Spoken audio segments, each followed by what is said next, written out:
আসসালামু আলাইকুম দর্শক।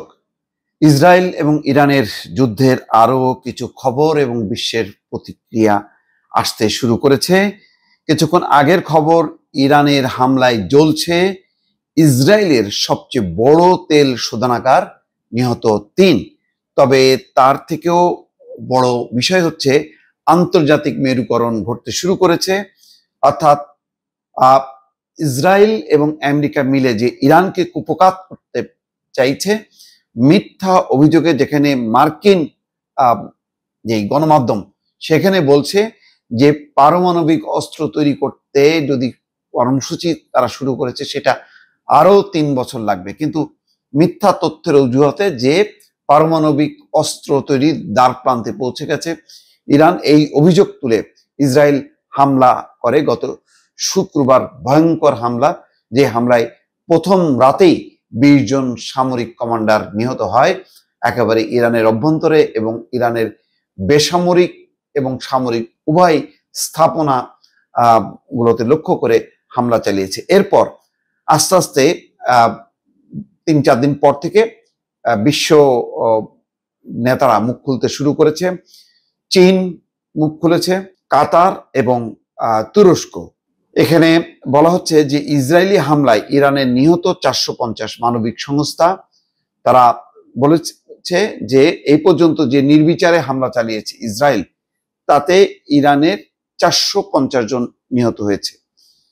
এবং এরদোয়ান কি বলেছে সেটা খুবই গুরুত্বপূর্ণ, যে ইসরায়েল পুরো অঞ্চলের নিরাপত্তা ঝুঁকির মুখে ফেলেছে। তুরস্কের president Recep Tayyip Erdogan Israel Iran যুদ্ধের মধ্যেই সংযুক্ত আরব আমিরাতের প্রেসিডেন্ট শেখ মোহাম্মদ বিন জায়েদ আল নাহিয়ানের সঙ্গে ফোনে কথা বলেন। মঙ্গলবার এক বিবৃতিতে জানানো হয় যে ইসরায়েল ইরান সংঘাত ছাড়াও দুই নেতা দ্বিপক্ষীয় সম্পর্ক এবং আঞ্চলিক বিভিন্ন বিষয় নিয়ে কথা বলেন। বিবৃতিতে বলা হয়, ফোনালাপে প্রেসিডেন্ট এরদোয়ান বলেন, ইসরায়েল ইরানে হামলা যে সহিংসতার ঘূর্ণি তৈরি করেছে তা পুরো অঞ্চলের নিরাপত্তার জন্য হুমকি, এবং এই অঞ্চলে আরেকটি যুদ্ধ বহন করার মতন অবস্থায় নেই।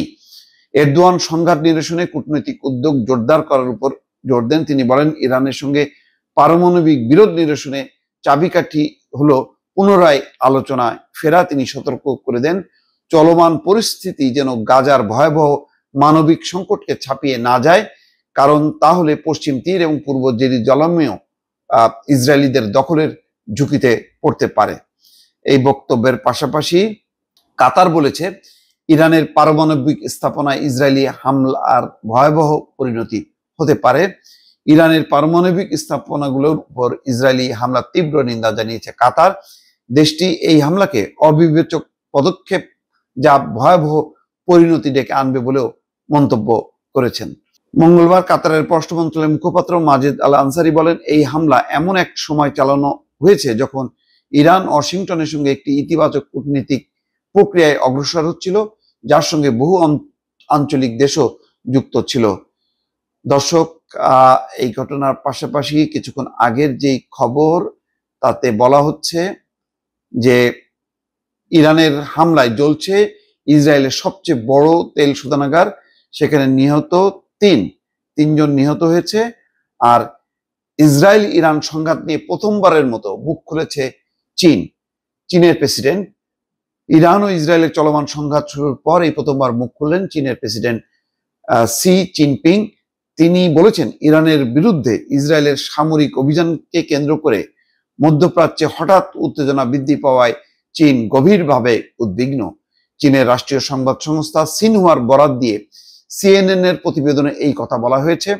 ইরানের গুরুত্বপূর্ণ কূটনৈতিক এবং অর্থনৈতিক মিত্র চীনের প্রেসিডেন্ট বলেন, চীন অন্য কোনো দেশের সার্বভৌমত্ব, নিরাপত্তা এবং আঞ্চলিক অখণ্ডতা লঙ্ঘনকারী যে কোনো কর্মকাণ্ডের বিরোধিতা করে। তিনি আরো বলেন, সামরিক সংঘাত কোনো সমস্যার সমাধান নয়, আঞ্চলিক উত্তেজনা বাড়ানো আন্তর্জাতিক সম্প্রদায়ের সম্মিলিত স্বার্থে নয়। কাজাকিস্তানের রাজধানী আস্তানায় উজবেকিস্তানের প্রেসিডেন্ট শাফকাতের সঙ্গে এক যৌথ সংবাদ সম্মেলনে চীনের প্রেসিডেন্ট এই কথা বলেন। তিনি যেখানে দ্বিতীয় চীন মধ্য এশিয়া শীর্ষ সম্মেলনে অংশ নিচ্ছেন। চীনের প্রেসিডেন্ট বলেন, সব পক্ষকে যত দ্রুত সম্ভব এই সংঘাত প্রশমনে কাজ করতে হবে। চীন শান্তি এবং স্থিতিশীলতা ফিরিয়ে আনতে গঠনমূলক ভূমিকা রাখতে সব পক্ষের সঙ্গে কাজ করতে প্রস্তুত। দর্শক, এই হচ্ছে অবস্থা। অর্থাৎ একদিকে চলছে ইরান এবং ইসরায়েলের মধ্যে পাল্টাপাল্টি হামলা, তেমনি সংঘাত নিরসনে বড় শক্তিধর দেশগুলো সমঝোতার প্রস্তাব সেগুলো যেমন বলছে, তেমনি ইসরায়েল এবং আমেরিকার যেই ভূমিকা সেই ভূমিকারও তারা নিন্দা করছে। দর্শক, ভালো থাকবেন। আল্লাহ হাফেজ।